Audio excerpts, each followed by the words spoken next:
안녕하세요. 설화 들려주는 호랑이 몽랑입니다. 혹시 춘천 여우고개를 들어보셨나요? 여우고개에는 살짝 야릇한 이야기가 전해지고 있는데요. 소녀로 둔갑한 여우와 여우구슬로 사탕 키스를 나눈 오늘의 이야기를 들려드리겠습니다.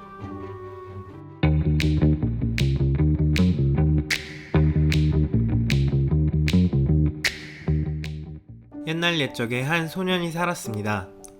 그 소년은 매일 서당으로 글공부를 다녔는데요. 그는 밥도 잘 먹고 공부도 잘하고 아주 건강했었지만 서당을 다닌 이후로 몸이 마르면서 핏기가 없어졌습니다.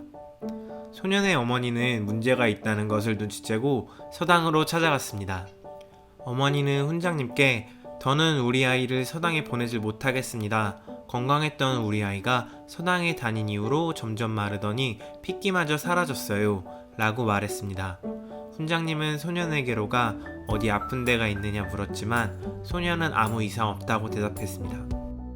그럼 무슨 일이 있어 그렇게 핏기마저 사라질 정도로 말라가는 것이냐? 그러자 아이는 아프진 않지만 재밌는 일은 있습니다. 훈장님은 놀라 물었습니다. 그것이 무엇이냐? 집에서 서당으로 오는 길에 고개가 하나 있습니다. 그곳에는 아침에는 아무도 없는데 저녁에는 얼굴이 아주 하얗고 예쁜 한 소녀가 있습니다. 소녀는 항상 제 손목을 붙잡고 같이 놀자고 저를 끌고 가요. 그렇게 예쁜 소녀가 말을 하니 제가 안 따라갈 수가 있겠어요? 그래서 따라가면 저를 끌어안다가 제 얼굴을 붙잡고 입을 맞춥니다. 입을 맞추다 보면 소녀의 입에 구슬이 물려져 있더라고요. 훈장님은 매우 놀라 구슬이 어떻게 생겼냐 물었습니다. 한쪽은 하얗고 한쪽은 아주 빨갛습니다. 구슬을 제 입에 넣었다가 또다시 뺏어가고 다시 넣었다가 결국에는 가지고 가버립니다. 그렇게 놀다가 헤어지다 보면 시간이 훌쩍 가더라고요. 소년의 말을 들은 훈장님은 잠시 생각하다 말했습니다. 그래, 그럼 오늘은 집에 돌아가는 길에 소녀를 만나거든 구슬을 돌려주지 말고 입에 넣고 삼켜버려라. 그리고 나서는 뒤로 누워 하늘을 쳐다보고 또다시 엎드려 땅을 내려다보아라. 그렇게 소녀는 공부를 마치고 집으로 돌아가는 고갯길에 어김없이 소녀를 만났습니다. 소녀는 소년의 손목을 붙잡고 입을 맞추며 구슬을 전해주었는데 소녀는 이번에는 다시 되돌려주지 않고 훈장님의 말씀대로 구슬을 꿀꺽 삼켰습니다. 소녀는 화를 내며 다시 돌려달라고 소년의 옆구리를 간지럽혔고 그런 탓에 소녀는 하늘은 쳐다보지 못하고 구슬을 뺏기지 않으려 엎드려서 땅만 쳐다보았습니다. 그때 갑자기 소녀가 소리를 지르며 쓰러졌는데 일어나 보니 소녀는 온데간데 없이 사라지고 그곳에는 웬 여우가 죽어 있었습니다. 다음날 소녀는 서당으로 가서 훈장님에게 이 이야기를 들려주었습니다. 훈장님은 탄식하며 하늘과 땅 모두 보라 했거늘 그래야 하늘의 이치와 땅의 이치 모두 깨달아 천문박사와 지리박사 모두 되었을 것인데 아쉽게도 지리박사밖에 되지 못하겠구나 라고 말했습니다. 시간이 지나고 소녀는 커서 훈장님의 말처럼 지리를 잘 아는 지리박사가 되었습니다. 그리고 그 고개는 여우고개라고 불리게 되었죠. 여우고개는 춘천 샘박과 신사우동을 연결하는 고개입니다. 옛날에는 고개였으나 도로 개설로 평지가 되었지만요. 이곳은 원래 애무덤 혹은 애총이라고 하는 아이들의 무덤이 많았다고 합니다. 이것은 꼭 춘천만의 이야기는 아닙니다.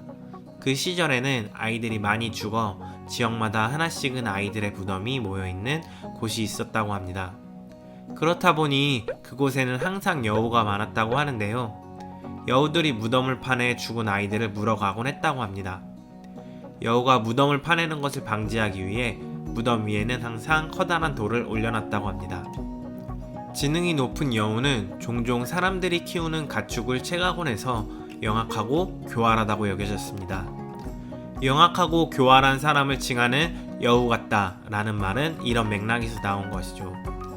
그래서 그런 것인지 설화나 문헌 속 여우는 기본적으로 인간으로 둔갑할 수 있어 사람들을 속이곤 했습니다. 하지만 반대의 이미지도 있습니다. 여우는 농작물을 비롯해 갖가지 해악을 끼치는 쥐를 잡아먹는 풍요의 신이라는 이미지 또한 가지고 있습니다. 이런 아이러니는 1편에서 다룬 공포의 대상이면서도 신성시 여겨졌던 호랑이와 참 비슷하네요.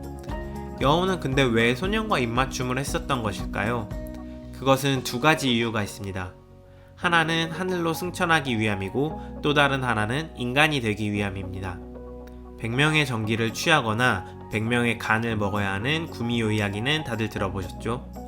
구미호와 같은 여우 요괴들의 기본적인 특징은 바로 이처럼 인간이 되거나 승천하기 위하여 인간을 해야 한다는 것입니다. 그렇다면 왜 소년은 하늘을 보지 못했을까요? 이것은 바로 하늘의 이치를 깨달을 수 없다는 인간의 한계를 나타낸 것이라고 합니다. 그래서 보통 여우설화는 사람들이 땅의 일은 잘 알아도 하늘의 일은 잘 모르는 까닭은 이 때문이다 라고 끝을 맺곤 합니다. 오늘은 춘천 여우고개설화를 이야기해드리며 여우 이야기를 해보았는데요. 이번 편도 재밌게 보셨나요? 그럼 다음 편에는 더욱더 재밌는 이야기를 가지고 돌아오겠습니다. 그럼 구독과 좋아요 부탁드리겠습니다. 감사합니다.